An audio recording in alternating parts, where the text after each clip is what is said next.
우리 마태복음 13장 31절에서 33절의 말씀을 가지고 천국은 마치라는 제목으로 주보와 좀 다른 본문이지만 이 말씀을 가지고 함께 은혜를 나누고자 합니다. 몇 번 예를 들어서 말씀을 드린 적이 있었던 것 같아요. 결혼 정년기인 한 여성에게 만며느리감이다라고 말하면 이것은 칭찬인가요? 칭찬인가요? 못 들어보셨나요, 세라 집사님? 칭찬인가요? 칭찬이에요? 칭찬입니까? 이 말이 칭찬으로 들리면 살짝 이렇게 좀 인생의 연륜이 조금 높으신 분들이고, 칭찬으로 안 들리면 꽤 젊은 어린 쪽에 속하는 것 같습니다. 예전에 물론 이 말은 칭찬이었어요. 맏며느리감이다라고 하면 무언가 누구라도 빨리 자기 며느리로 데리고 갈 것 같은, 좀 뭐 인상도 좋고 인덕도 좀 있을 것 같고, 더 나아가서 뭐 아이도 잘 낳을 것 같고 여러 가지 의미를 갖고 있었는데, 그러다 보니까 그 의미가 시간이 지나고 시대가 지나면서 살짝 와전된 건, 무언가 자기가 좀 이렇게 뭐라고 해야 될까요? 날씬하고 얄쌍하기보단 좀 이렇게 후덕하다는 표현을 써야 될까요? 그런 느낌으로 받아들여져서 요즘 사람들은 그렇게 좋아하지는 않는 말이 되어버린 것 같아요. 분명 예전엔 칭찬의 말이었습니다. 지금도 여전히 칭찬의 말로 어른들을 쓰실 수 있지만, 듣는 어린 친구들은 그렇게 달가워하진 않는 그런 말이 되어버린 것 같습니다. 여기서 맏며느리감이라는 말은 비유죠. 직유라기보단 은유에 가까운 말일 것 같습니다. 그런데 우리나라 사람이 아닌 서양인에게 너 참 맏며느리감이다라고 말하면 그녀는 무슨 말을 하는지 정확하게 파악할 수 있을까요? 아마 뭐라고 하는 거야? 그게 무슨 의미야? 라고 되물을 거고, 정확한 그 어떤 느낌, 의중 이런 것까지 파악하기는 쉽지 않을 것 같습니다. 분명 어떤 문화적인 배경, 이 말이 쓰이는 이 말 자체의 의미와 또 뉘앙스나 느낌 이런 것들을 다 이해해야만 이런 비유나 은유를 정확하게 파악할 수 있기 때문이죠. 시작부터 비유에 대한 이야기를 드리는 이유는 오늘 본문에서 많은 비유가 나오기 때문입니다. 오늘 본문은 예수님께서 천국에 대하여 말씀하시는 장면들이에요. 그런데 특이한 것은 무리들과 함께 있을 때는 비유로 말씀하시고, 무리들과 떠나서 제자들과 따로 있을 때에만 비유를 풀어서 설명하셨다라고 하는 겁니다. 비단 오늘 마태복음 13장뿐만 아니라 예수님은 공생의 기간 동안 무리들에게는 비유로 말씀을 하셨고, 제자들과 따로 있을 때만 그 비유들을 풀어서 왜 이 비유가 도대체 어떤 의미를 갖고 있는지, 무엇을 말씀하고자 함인지 정확하게 이유를 밝히셨죠. 특별히 그렇게 말씀하신 부분들에 대해서 오늘 이야기하고 있는데, 마태복음 13장 11절에서 13절입니다. 한번 보여주시겠어요? 마태복음 13장 11절 13절 읽어보겠습니다. 대답하여 이르시되 천국의 비밀을 아는 것이 너희에게는 허락되었으나 그들에게는 아니 되었나니, 무릇 있는 자는 받아 넉넉하게 되되 없는 자는 그 있는 것도 빼앗기리라. 그러므로 내가 그들에게 비유로 말하는 것은 그들이 보아도 보지 못하며 들어도 듣지 못하며 깨닫지 못함이니라. 아멘. 천국의 비밀을 아는 것이 허락된 자들에게만 이 말씀을 듣고 깨닫게 될 것이다. 허락되지 않은 자들에게는 있는 것마저도 빼앗기게 될 거다라는 말씀을 하시는 거죠. 그러면서 무리들과 있을 땐 비유로, 그리고 제자들과 따로 있을 때에만 그 비유를 풀어서 설명을 해주셨다라고 하는 거예요. 오늘 우리들은 어떻죠? 오늘 주님께서 분명 비유로 말씀하셨지만 제자들에게 풀어주신 모든 내용들을 우리는 기록된 성경을 통해서 보고 있는 거죠. 그렇다고 한다면 이 말씀의 비밀이, 이 비유로 말씀하신 비밀까지도 풀어서 우리들에게 듣게 하고 계시는 줄 믿습니다. 오늘 이 시간 하나님께서 풀어주시는 복음이 들려지고 깨달아지시길 주님의 이름으로 축복합니다.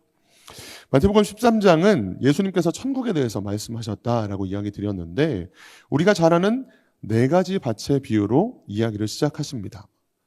길가밭, 돌짝밭, 가시덤불, 그리고 좋은 밭이 있었죠. 이 비유로 시작하시고 나서 가라지 비유를 하시고, 또 오늘 본문인 겨자씨와 누룩 비유까지도 이야기하십니다.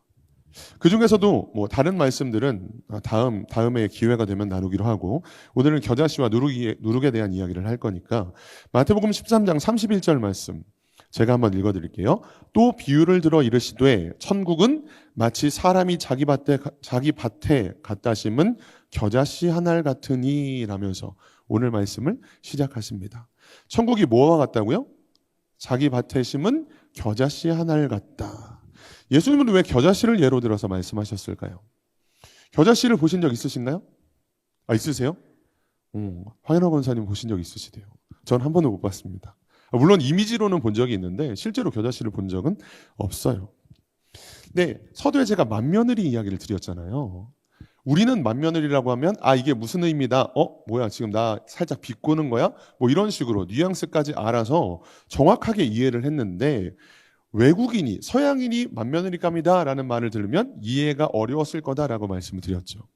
겨자씨도 마찬가지예요. 우리 입장에서는 겨자씨를 본 황현호 권사님 같으면 조금 더 이해가 수월하시겠지만 대부분 겨자씨를 못 본 분들이 많은 것 같습니다. 그런데 예수님이 겨자씨로 비유를 들어 말씀하신 이유는 이때 당시 유대인들에게는, 그 예수님 당시의 지역 사람들에게는 겨자씨가 굉장히 흔한 것이었대요.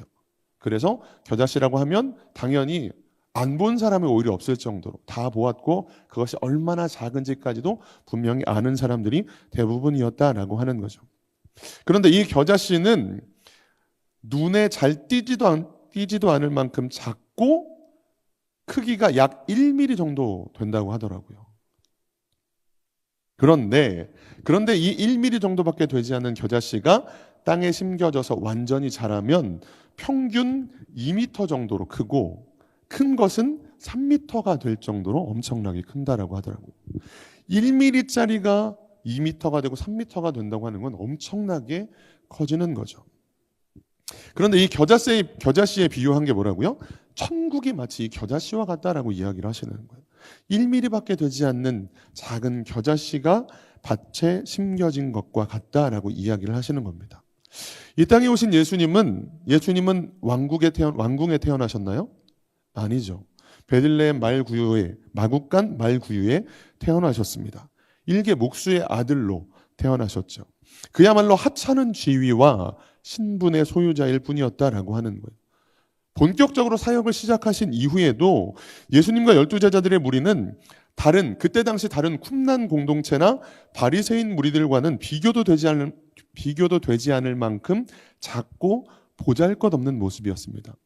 우리가 사실 저도 이 말씀을 묵상하면서 다시 생각해 봤는데, 우리는 그동안 어떤 예수님에 대한 말씀을 들을 때마다 항상 예수님이 무리들에 둘러싸여서 허다한 무리들을 쫓아다니고, 예를 들면 오병이어의 장면 속에서도 장정만 5,000명이었기 때문에 남녀노소를 다 합치면 약 2만 명은 되는 정도의 무리가 그곳에서 오병이어의 기적을 경험했다라는 이야기를 많이 아마 들어보셨을 거예요. 그러다 보니까 예수님은 엄청난 군중들과 거대한 무리들이 따라다녔을 거다라는 생각만 했었는데, 그런데 조금만 더 상식적으로 객관적으로 생각해 보면, 만약 예수님을 따르는 무리가 그렇게 엄청났다면, 당시에 쿰난이나 바리새인 무리들보다도 더 큰 군중과 그룹들을 이루고 있었다면 예수님은 십자가에 못 박히셨을까요? 쉽지 않았을 거예요. 오히려 그들과 대치를 이루면서 예수님이 죽게 놔둘 수 없다라고 오히려 싸웠겠죠. 그래서 조금만 더 생각해 보면 예수님을 물론 수많은 사람들이 둘러싸고 수많은 군중들이 따라다녔던 것들은 맞지만, 그 당시에 바리새인이나 여러 종교 지도자들과 쿰난 공동체 같은 그룹들과 비교했을 때는 굉장히 작고 보잘것없는 모습이었다라고 하는 거예요. 마치 겨자씨 한 알처럼. 그런데 예수님께서 전하신 복음은 어땠죠? 예수님께서 전하신 복음은 유대와 사마리아를 거쳐서 아시아와 유럽, 아프리카, 아메리카, 그리고 오늘날 극동지방 우리나라에 이르기까지 확장되면서 그 규모는 몰라보리만치 커지게 되었죠. 마치 1mm짜리 겨자씨가 2m, 3m가 되는 정도의 엄청난 성장과 역사들을 이루게 되었다라고 하는 거예요. 이렇게 생각하면 천국이 마치 겨자씨와 같다. 그 시작은 참 보잘것없고 작은 것에 불과하지만 이렇게 엄청난 역사들을 이루게 되더라라고 하는 말씀이 조금은 더 이해가 되실 수 있을 것 같아요. 그런데 그 커지는 것들에 대해서 뭐라고 이야기하셨느냐? 겨자씨 같이 작은 씨앗이 그 천국이 자라고 나서는 큰 나무가 되어서 새들이 와서 깃든다라고 말씀하셨습니다. 여기서 새들은 인생이라는 고통스럽고 기나긴 여행길에 지친 그 마음과 몸을 심신을 쉬러 몰려드는 보편적인 인간들을 상징한다라고 봐도 무방할 것 같아요. 여기서 깃들이다라는 단어의 원어가 카타스케눈이라고 하는 원어가 쓰였는데 장막에 거주하다라는 의미가 있거든요. 그래서 광야 생활을 하는, 유목 생활을 하는 그들이 장막에 거처하며 쉬는 것처럼 공중을 한참 날아다니고 고생하며 살다가 피곤해 지친 새들이 이 나무에 깃들어서 장막에 거주하는 것처럼 참된 쉼과 안식을 누리게 되더라라고 하는 의미로 풀 수 있습니다. 그런데 그 쉼을 얻는 그들조차도 사실은 그 겨자씨일 때 주목했을까요? 아니요, 보지도 않았죠. 눈길조차 주지 않았고 저기 겨자씨가 있다는 사실조차도 알지 못했을 겁니다. 그런데 그 씨앗이 자라고 커서는 큰 나무가 되어서 오히려 그들로 참 안식과 쉼을 얻게 만드는 것이 되었다라고 하는 거예요. 이것이 천국이다라고 말씀하시는 거예요. 오늘날 여러분들은 어떠세요? 오늘날 저와 여러분은 어떻습니까? 천국에 대한 어떤 이런 기대와 소망이 있으십니까?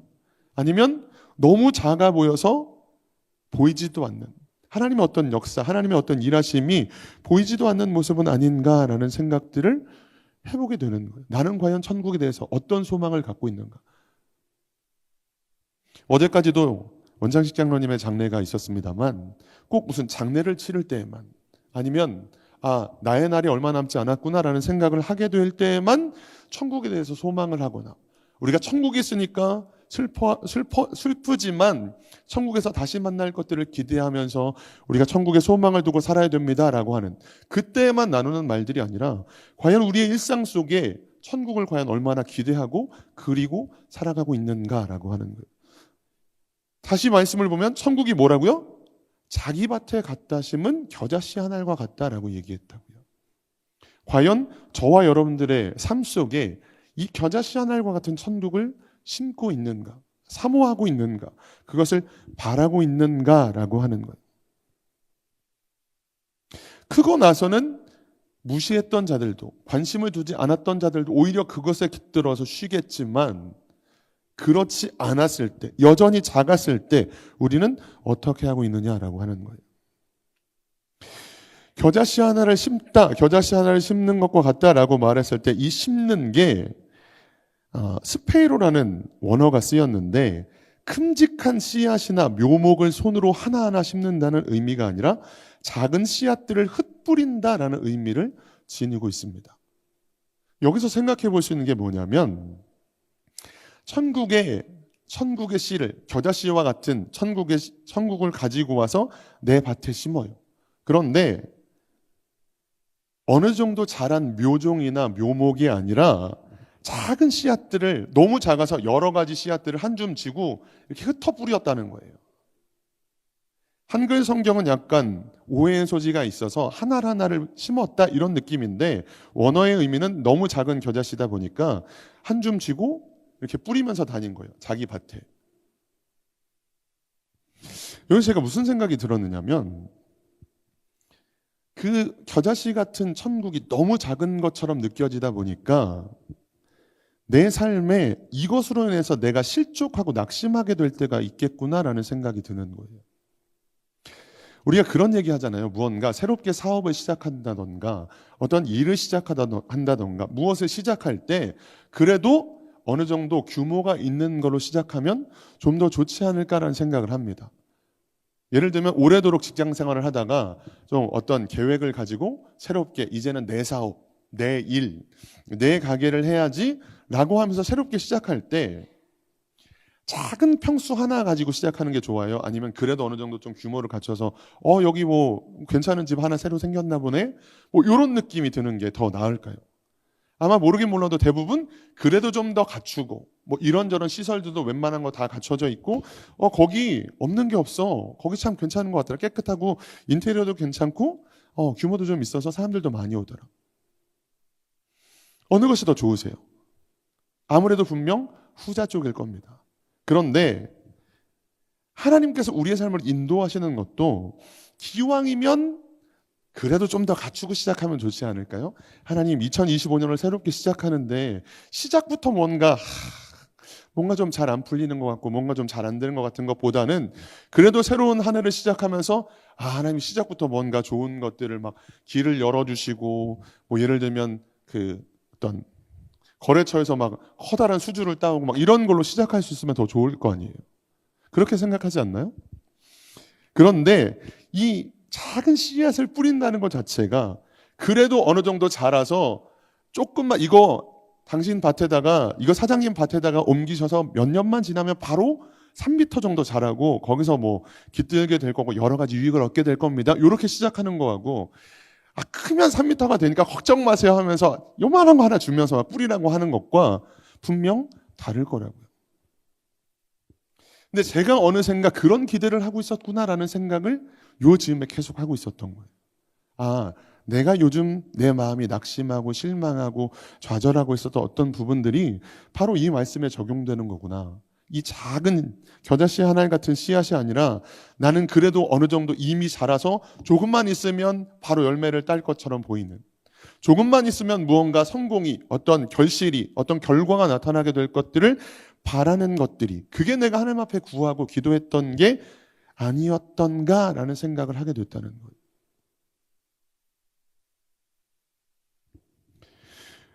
여러분, 음식점이나 가게에 들어가 보면 자주 보게 되는 성경 구절이 있습니다. 뭐죠? 내 시작은 미약하였으나 내 나중은 심히 창대하리라 라는 말씀이죠. 내 나중은 심히 창대하리라는 굳이 볼 필요 없을 것 같고, 네 시작이 미약하겠다라는 말이 진짜 작아서 겨자씨 하나 같아서 시작은 참 힘들 거야, 어려울 거야, 그렇게 말씀하신다면, 그렇게 풀어주신다면 너무 좋아요 하나님, 이 말씀 너무 좋아요 라고 하실 분들이 과연 얼마나 있을까요? 나중이 심히 창대한 거 너무 감사한데요 하나님, 시작도 조금 좀 더 컸으면 좋겠는데요 라는 생각을 하지 않을까요? 2025년에 11월 12월에 네가 많은 결실들을 얻을 거고 많은 결과들을 얻을 거고 네가 하나님 앞에서 감사의 제목들을 아뢰게 될 거야 라는 말씀으로 주셨다면 너무 감사한데, 근데 2025년의 한 전반기는 엄청 힘들 거야, 만약 이렇게 말씀하신다면 과연 우리가 이 말씀을 웃으면서 받아들일 수 있겠느냐라고 하는 거예요. 지난 새벽에 세례 요한이 제자들을 시켜서 예수님께 질문을 던진 장면들을 나눈 적이 있습니다. 뭐라고 질문했죠? 오실 그이가 당신이오니까, 아니면 우리가 다른 일을 기다리오리까 라고 세례 요한이 예수님께 자신의 제자들을 보내서 묻는 장면에 대해서 말씀을 나눈 적이 있어요. 세례 요한이 왜 예수님께 물었다고 했죠? 자신은 예수님의 오실 길을 예비하려고, 분명 제사장 가문에서 태어나서 최소한의 어떤 누릴 것들이 보장돼 있었던 삶이었지만 예수님의 오실 길을 예비하려고 그는 약대 털옷을 입고 나가서 메뚜기를 잡아먹고 꿀을 찍어 먹는 그런 삶이었는데, 그런데 헤로드 왕의 잘못에 대해서 하나님이 싫어하실 만한 일이라고 잘못했다고 얘기했다가 옥에 갇혀 있는 지금 자신에 대해서 예수님께서 어떠한 말씀도 어떠한 역사도, 그리고 그가 분명 심판하실 독사의 자식들이라고 비난하고 욕하고, 물론 회개의 메시지를 전하긴 했습니다만 예수님이 그런 저들에 대해서 어떠한 심판도 어떠한 역사들도 이루시지 않는 것들을 보면서 실망하고 낙심했을 때 제자들을 시켜서 오실 그이가 당신이십니까? 라고 물어보는 장면들에 대해서 나눴었다고요. 자신의 생각과 다른 예수님, 자신의 예상과는 너무 다른 예수님의 행보를 보면서 실망한 세례 요한이 예수님께 제자들을 통해 물어봤던 장면이었죠. 그런데 오늘 본문도 마찬가지예요. 예수님을 기다리고 사모했던 사람들은 작은 겨자씨와 같은 역사를 바라지 않았다라고 하는 거예요. 주님이 오시면 엄청난 역사들이 나타날 줄 알았어요. 엄청난 일들을 이루실 줄 알았어요. 마치 모세를 통해 그 강하고 편팔로 애굽의 바로왕 앞에 엄청난 역사들을 이루시고 당신의 백성들을 애굽에서 이끌어내셨던 것 같은 역사를 로마의 황제 앞에서 행하시기를 아마 기대했을 거예요.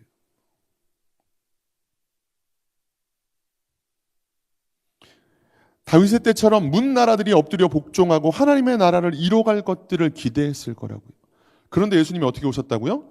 왕궁에서 태어나신 것도 아니고 베들레헴 마구간의 말구유에서 태어나셨어요. 그리고 많은 무리들이 따라다녔던 건 사실이지만 그 당시 바리새인과 여러 지도자들의 그 그룹, 그 모임들과는 비교도 되지 않을 만큼 작고 보잘것없는 모습이었다라고 하는 거예요. 오죽했으면 모태에서부터 성령이 충만했던 사람, 주님의 오실 길을 예비하고 예수님께 세례를 베풀며 세상 죄를 지고 가는 어린 양이다 라고 말했던 세례 요한조차도 흔들렸었던 장면들을 보면서 과연 나는 어떤가 라고 하는 거예요. 여러분 2025년의 시작이 과연 어떠십니까? 여러분들의 지금 신앙의 모습 가운데 여러분들은 어떤 기대와 어떤 소망을 가지고 살고 계십니까? 여러분 우리가 그렇게 비난한 유대인들은 구약 성경을 달달 외웠어요. 그 말씀을 지키려고 문자 그대로 지키려고 몸부림치면서 살았어요. 그런데 그토록 메시아가 오기만을 기다렸던 그들이 오히려 주님을 십자가로 내몰았다고요. 왜요? 자신들의 기대와 너무 다른 예수님의 모습이.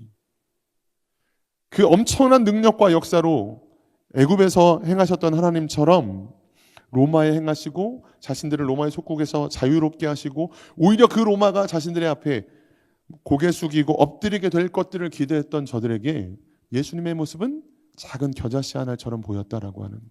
아무도 주목하지 않는. 그런데 과연 나는 이 하나님의 역사를 바로 이해하고 그것을 바라고 있느냐라고 하는 거예요. 아니면 당신이 아니라 다른 일을 기다려야 할까요? 라고 되묻고 있지는 않은가라고 하는 거예요. 지금도 여전히 하나님은 살아서 역사하시는 줄 믿습니다. 지금도 여전히 살아서 하나님은 우리의 삶에 당신의 계획대로 우리의 삶을 인도하시고 이끌어 가시는 줄 믿습니다. 그런데 우리는 무슨 고백을 하는 거예요? 내가 바라는 일들이 이루어지지 않으니까 하나님 도대체 언제 응답하실 건가요? 언제 역사하실 건가요? 언제 내 삶에 하나님의 은혜를 베풀어 주실 건가요? 라는 기도를 하고 있는 거예요. 실망하면서. 요즘 새벽에 담임 목사님을 통해서 야곱이 드디어 요셉을 만나는 장면에 대한 말씀들을 듣고 있습니다. 이 장면도 마찬가지예요. 우리 창세기 12장 1절에서 3절 말씀 읽어볼까요? 창세기 12장 1절에서 3절 읽어보겠습니다. 여호와께서 아브라함에게 이르시되 너는 너의 고향과 친척과 아버지의 집을 떠나 내가 내게 보여줄 땅으로 가라. 내가 너로 큰 민족을 이루고 내게 복을 주어 내 이름을 창대하게 하리니 너는 복이 될지라. 너를 축복하는 자에게는 내가 복을 내리고 너를 저주하는 자에게는 내가 저주하리니 땅의 모든 족속이 너로 말미암아 복을 얻을 것이라 하신지라. 아멘. 야곱이 드디어 요셉을 만나러 갑니다. 그런데 하늘의 별과 같이 바다의 모래같이 많게 될 거라는 하나님의 약속은 그의 아버지 그리고 그의 할아버지 때 받은 약속이었죠. 현재 야곱의 가족은 70여 명이 되었습니다. 아들이 없었던 아브라함에게 주신 약속, 은혜와 축복은 분명하지만 큰 민족을 이루겠다.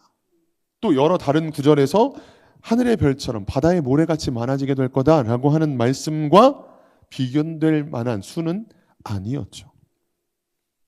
그런데 그런 야곱의 가족 70명이 애굽에 들어가서 400년 만에 약 200만이 넘는 민족으로 마치 겨자씨가 커다란 나무처럼 엄청난 역사를 이루게 됩니다. 여러분 2025년을 시작하시면서 여러분의 삶을 돌아보시고 또 하나님 앞에 기도하는 제목들을 가지고 어떤 생각을 하고 계십니까?